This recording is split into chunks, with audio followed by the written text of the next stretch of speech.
y ese es un acuerdo del Consejo, le tengo fecha, le tengo el acuerdo, y por eso, porque estamos en una expropiación, es que se ha podido derribar los muros, se ha podido tomar la propiedad, se ha podido inscribir en registros públicos. O sea, estamos dentro de una expropiación.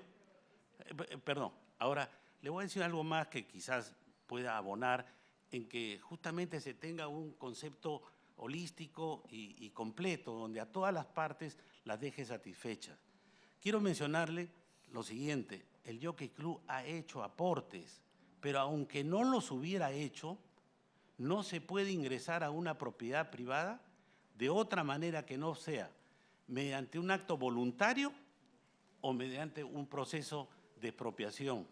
No se puede entrar por efectos de la ampliación o una vía o una disposición administrativa.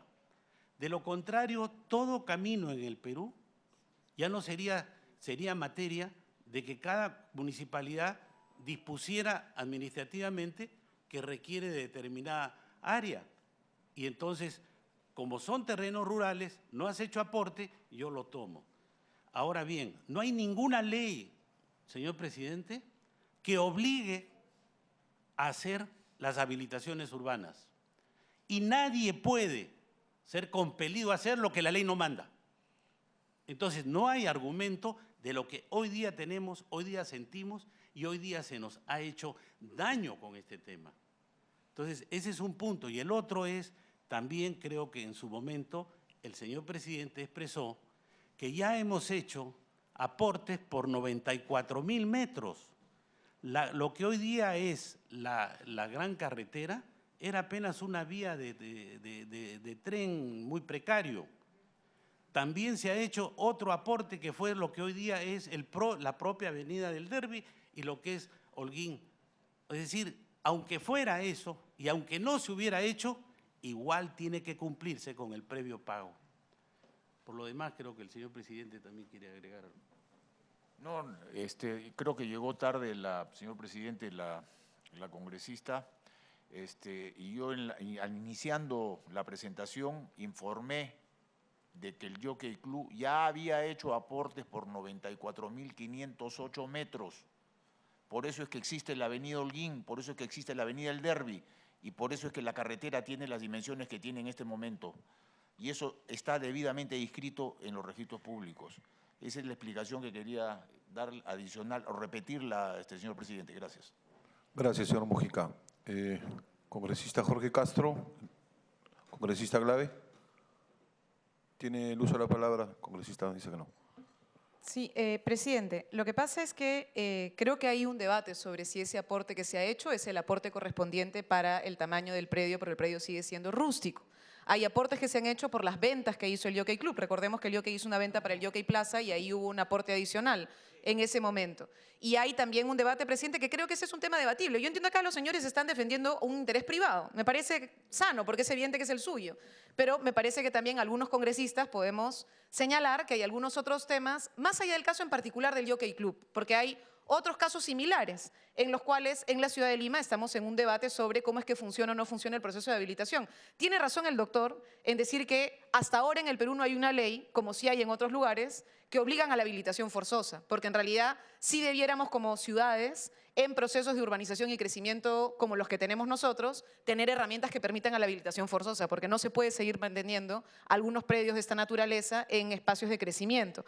Insisto en que este tema, en tanto es fruto de una controversia y es fruto de un debate, tenemos que escuchar a todas las partes para poder tener certeza de cómo es que finalmente se está avanzando. Es correcto, yo estoy totalmente de acuerdo en que uno no puede entrar y violar el derecho de una persona de su propia, comillas, vivienda, en el sentido de su propiedad, digamos, en la entrada de manera abrupta, si es que no tiene algún tipo de resolución de por medio. Sin embargo, sobre el tema de la tasación y el valor, sí creo que es importante que entremos a un debate que incluye la discusión sobre cómo se hace el ejercicio del derecho a la propiedad junto con el tema del bien común y el cumplimiento de normas, en tanto también los aportes que se tienen que entregar necesariamente para el correcto funcionamiento de nuestras ciudades, presidente. Gracias, congresista. Tiene el uso de la palabra el doctor Alvarado. Creo que con las palabras de la congresista Glave el tema queda claro. Existe hoy en día, conforme a nuestra legislación constitucional, legal y todo, una violación flagrante al derecho de propiedad establecido en el artículo 70. O sea, ese tema queda claro. El otro es sobre el tema de los aportes.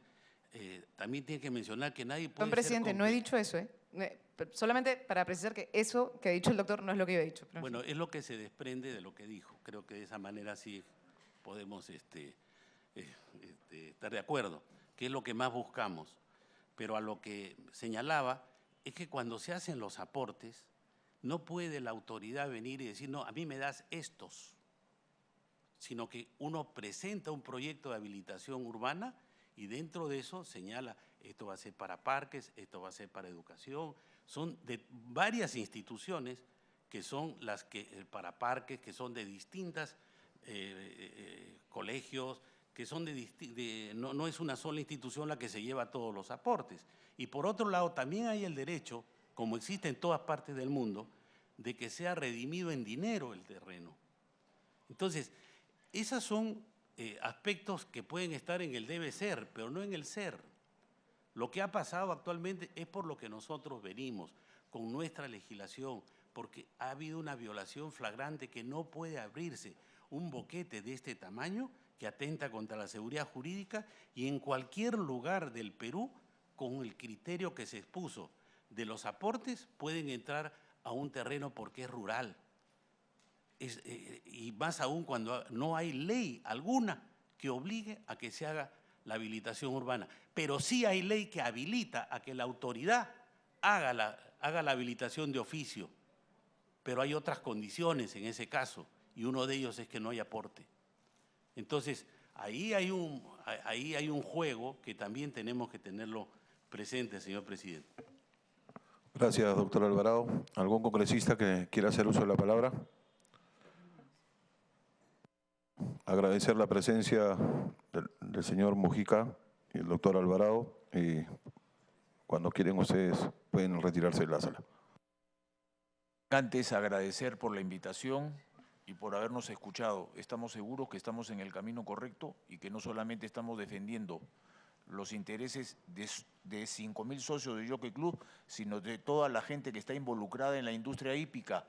Acá hay variadores que son los que cuidan los caballos, jinetes, preparadores, amansadores, herradores, toda la industria de alimenticia, alfalfa, cebada, que siembran para la alimentación de los caballos y toda la industria de la crianza de caballos de carrera, que involucran a más de 50.000 o 60.000 personas que van a ser afectadas por un atropello de este tipo. Muchas gracias a ustedes. Gracias. Se suspende la sesión por unos minutos.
Continuamos la sesión, señores congresistas. Seguimos en estación de orden del día. Tenemos debate del dictamen recaído en los proyectos de ley número 1192/2016/CR, 113/2016/CR, que proponen la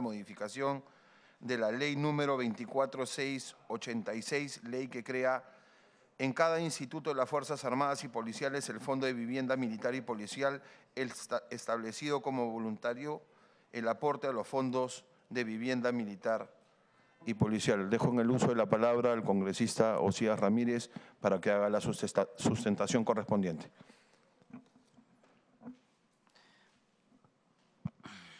Muchas gracias, señor presidente. Señores congresistas, muy buenos días. Señor presidente, en el mes de junio pasado, el Fondo de Vivienda Militar Policial ha cumplido 30 años de su creación. El Fondo de Vivienda Militar Policial tuvo como la finalidad la creación de viviendas masivas para el personal militar policial. Con este propósito, durante 30 años se ha descontado al personal militar policial el 5% de sus haberes en forma obligatoria. En estos 30 años podemos afirmar con absoluto convencimiento que el FOVIME, FOVIMAR, FOVIFAP y FOVIPOL no han cumplido su finalidad, es decir, no han creado programas de viviendas masivas para el personal militar policial. En mi despacho he recogido muchas denuncias sobre el manejo poco transparente de estos fondos. He oficiado a la Contraloría General de la República para que tome las acciones de control correspondiente. Pero también he presentado el proyecto de ley 1192-2016 CR que busca que los aportes de estos 30 años sea devuelto a los miembros de la Policía Nacional y de las Fuerzas Armadas que no hayan sido favorecidos con el fondo, así como ocurrió con el FONAVI. Señor presidente, quienes no han administrado el Fondo de Policial Militar no han priorizado la construcción de programas masivos de vivienda. En estos últimos 15 años, el fondo se ha convertido y actúa como un banco, es decir, ha desnaturalizado el objeto de la ley de su creación. No se han practicado auditorías para evaluar los estados financieros de los fondos de los institutos armados y de la Policía Nacional. Los escasos programas de vivienda desarrollados han constituido muchas veces estafas con edificios mal construidos, muchos reclamos que han habido, inclusive muchos reportajes televisivos que han caído en saco roto y en denuncias en la Fiscalía que al final han quedado archivadas. Señor presidente, las cifras de los aportantes a la actualidad en el fondo son: el fondo tiene a la fecha 43.600 aportantes de FOVIME, FOVIMAR, FOVIFAP y 99.500 aportantes de FOVIPOL. Los beneficiados del Ejército Peruano, la FAP y la Marina alcanzan solo a 15.873. En la Policía Nacional los beneficiados llegan a 31.051. El porcentaje de beneficiados en las Fuerzas Armadas y en la Policía Nacional en estos 30 años solo alcanza el 31.2% desde la creación de este fondo, para la cual fue creado. No hay estimaciones de porcentaje del personal beneficiado con viviendas, que finalmente es la esencia de este fondo. Se sabe que el fondo del Ejército Peruano, la FAP y la Marina asciende a 1.183 millones de soles y en la Policía Nacional asciende a 836 millones de soles. A la fecha los fondos tienen 2.000 millones para ejecutar programas de vivienda y no lo llevan a cabo. Entonces nos preguntamos, ¿dónde están estos fondos? ¿Qué rentabilidad generan a los miembros de las Fuerzas Armadas y de la Policía Nacional? No les llega este beneficio.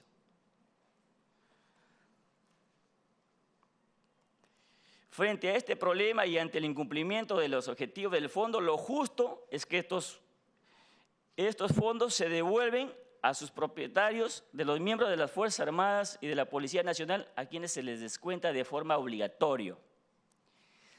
Ya se tiene como precedente vinculante del Tribunal Constitucional sobre devolución de fondos de Fovipol 2 casos de 2 miembros de la Policía Nacional. Uno es el expediente 451-2002 y el otro es el expediente 08445-2013. Uno es del policía Juan Lorenzo Ayit Uriarte y el otro es del policía Víctor Hugo Tafur. ¿Qué nos dice el Tribunal Constitucional? El Tribunal Constitucional dispone que el Fondo de Vivienda Policial de la Policía Nacional del Perú suspenda todo tipo de aporte que venga realizando el demandante como asociado y se devuelva de manera inmediata lo retenido, porque es arbitrario, porque es injusto. Asimismo, tenemos que el Tribunal Constitucional sostiene que el FONAVI tuvo como finalidad satisfacer progresivamente la necesidad de vivienda de los trabajadores contribuyentes. El FOVIME tiene la misma finalidad que el FONAVI, busca el apoyo progresivo y subsanar el déficit del personal militar y policial. Entonces podemos señalar que a igual hecho, igual derecho. Por tanto, si no cumple con su finalidad, entonces debe devolverse a los titulares de dicho fondo. Se tiene como conclusión de la información procesada, se concluye que el FOVIME, FOVIFAP, FOVIMAR y FOVIPOL no han cumplido su finalidad. Existe una justa demanda de los miembros de las Fuerzas Armadas y de la Policía Nacional para que se les devuelvan sus fondos tal y como sucedió con el FONAVI. Es arbitrario e ilegal descontar el 5% del sueldo con el pretexto de dar viviendas o un préstamo y no ser beneficiado de ninguna de las dos cosas. Se tiene que realizar la devolución de los aportes al personal que no ha sido favorecido con algún producto del fondo. No puede crearse para beneficiar a unos pocos en desmedro de miles de aportantes. No devolverse sus aportes por años retenidos al personal militar policial resultaría confiscatorio a nadie y nadie tiene el derecho de quedarse con su plata, con su dinero que ellos vienen aportando para recibir un beneficio. Entonces, en tal sentido, señor presidente, solicito a los miembros de esta comisión apoyen con su voto la aprobación de este dictamen para que se devuelvan los aportes a los miembros de las Fuerzas Armadas y de la Policía Nacional por ser una demanda justa que ellos vienen reclamando por muchos años y muchos proyectos de esta índole que vienen de varios periodos pasados han quedado en comisiones nada más. Entonces, señor presidente, pido que a mis demás colegas apoyen con su voto para que se apruebe este dictamen. Muchas gracias, señor presidente. Gracias, congresista. ¿Algún congresista que tenga a bien hacer uso de la palabra? Congresista Marisol Espinosa, tiene el uso de la palabra. Gracias, presidente. Presidente, efectivamente una de las mayores preocupaciones del personal militar y del personal policial es el tema de la vivienda. Pero definitivamente no han habido programas de vivienda, sobre todo en el campo policial. No hay viviendas para beneficiarlos. Creo que es oportuno llamar la atención sobre cómo se han venido utilizando los fondos y los recursos y sobre todo poner en marcha un programa que permita garantizar viviendas efectivas para los policías, pero seguir reteniéndoles 5% de un monto que no tiene una contraprestación no es justo. Gracias, presidente. Gracias, congresista. ¿Algún otro congresista que tenga a bien hacer uso de la palabra? Vamos a someter a votación, no habiendo más oradores, se somete a votación el proyecto de dictamen del congresista Osías Ramírez. Los que estén a favor, sírvanse levantando la mano. Aprobado por unanimidad. Gracias, congresista. Pasamos al segundo punto de la agenda del día de hoy, tercer punto. Sustentación del proyecto de ley número 1857, ley que propone modificar los diversos artículos de la ley 28687, de autoría del congresista Mártires Lizana. Dejo en el uso de la palabra al señor congresista para que haga su exposición. Muchas gracias, señor presidente, y saludo a los colegas congresistas. Voy a sustentar este proyecto de ley. La ley 28687 y sus modificatorias regulan el proceso de formalización de la propiedad de las posesiones informales en terrenos privados del Estado o a cargo de las municipalidades provinciales. La valorización y adjudicación de los lotes en materia de formalización se realizan a título oneroso y valor comercial, de conformidad con la Ley General del Sistema Nacional de Bienes Nacionales. La formalización a cargo de las municipalidades provinciales es aplicable para aquellos predios del Estado que fueron ocupados informalmente hasta el 31 de diciembre del 2004. Por otra parte, la formalización y la adjudicación de lotes a cargo de COFOPRI se realiza a valor arancelario